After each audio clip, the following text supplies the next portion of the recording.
Hello friends, welcome back to my channel. என்ன ருசிக்கலாம். நம்ம இன்றைக்கி பார்க்க போகிற ரெசிபி ரொம்பவே சூப்பரான டேஸ்டியான all time favourite masala peanut.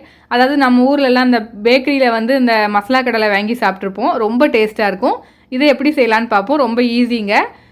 தேவையான பொருட்கள் என்னென்னா மிளகாய்த்தூள், ஜீரகத்தூள், மிளகுத்தூள், அப்புறம் பெருங்காயத்தூள், மஞ்சள் தூள் இதெல்லாம் ஒரு டீஸ்பூன் எடுத்துக்கோங்க. எல்லாமே ஒவ்வொரு டீஸ்பூன். அப்புறம் உப்பு 2 டீஸ்பூன், வேர்க்கடலை 1 கப், அரிசி மாவு 1/4 கப், கார்ன்ஃப்ளவர் மாவு 1/4 கப்,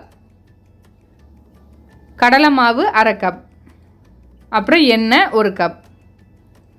இப்போ எல்லாத்தையும் மிக்ஸ் பண்ணிக்கலாங்க. முதல்ல கடலை மாவு, அப்புறம் அரிசி மாவு, அப்புறம் கார்ன்ஃப்ளவர் மாவு சேர்த்துக்கலாம். அப்புறம் நம்ம எடுத்து வச்சுருக்கிற மசாலாலாம் ஒன்று ஒன்றா சேர்த்துக்கலாம். முதல்ல ஜீரகத்தூள், அப்புறம் மிளகாய்த்தூள், அப்புறம் மிளகுத்தூள், அப்புறம் மஞ்சள் தூள், உப்பு, பெருங்காயத்தூள் சேர்த்து நல்லா மிக்ஸ் பண்ணிக்கோங்க. நல்லா மிக்ஸ் பண்ணிவிட்டு 1 டேபிள் ஸ்பூன் அளவுக்கு எண்ணெய் ஊற்றி அதையும் நல்லா மிக்ஸ் பண்ணிக்கோங்க.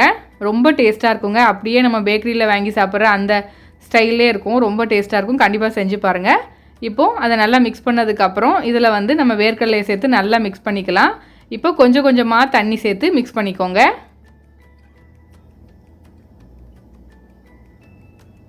ரொம்ப தண்ணி சேர்த்துடாதீங்க. கொஞ்சம் கொஞ்சமாக தண்ணி சேர்த்து மிக்ஸ் பண்ணால் தான் உங்களுக்கு அந்த வேர்க்கடலை மேலே அதையெல்லாம் நல்லா கோட் ஆகும். இந்த மசாலா எல்லாம் கோட் ஆகும். இப்போ நல்லா மிக்ஸ் பண்ணியாச்சு.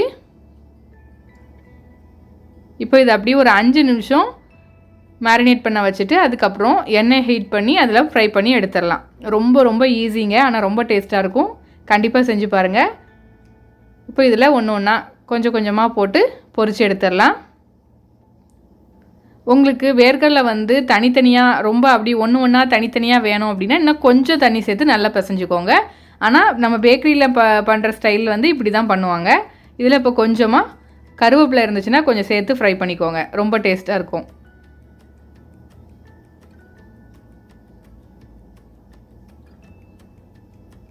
ஃப்ளேமை வந்து லோ மீடியம் ஃப்ளேம்லேயே வச்சுக்கோங்க. மீடியம் ஃப்ளேமுக்கு ஹையாக வச்சிடாதீங்க. மீடியம் ஃப்ளேமுக்கு தாண்டி வச்சிங்கன்னா உங்களுக்கு வந்து உள்ள வேர்க்கடலை வந்து வேகாது. அதனால் லோ மீடியம் ஃப்ளேம்லேயே வச்சு நல்லா ஃப்ரை பண்ணி எடுத்துக்கோங்க. நல்ல கோல்டன் கலரில் வந்ததும் எடுத்துக்கலாம். இது வந்து நான் ஒத்தையாக போட்டிருக்கேன். அவ்வளோதாங்க. சூப்பரான ரெசிபி ரெடி ஆகிடுச்சு. இந்த ரெசிபி உங்களுக்கு பிடிச்சிருந்துச்சுன்னா லைக் பண்ணுங்கள், ஷேர் பண்ணுங்கள், கமெண்ட் பண்ணுங்கள். மறக்காமல் நம்ம என்னா ருசிக்கலாம் சேனலுக்கு சப்ஸ்கிரைப் பண்ணாதவங்க சப்ஸ்கிரைப் பண்ணி பக்கத்தில் உள்ள பெல் ஐக்கானை கிளிக் பண்ணி ஆல்ங்கிற பட்டனை கிளிக் பண்ணிக்கோங்க. அப்போ தான் நம்மளோட ஃபியூச்சர் ரெசிபீஸ்லாம் உங்கள் நோட்டிஃபிகேஷன் லிங்க்கில் வரும். Thank you friends.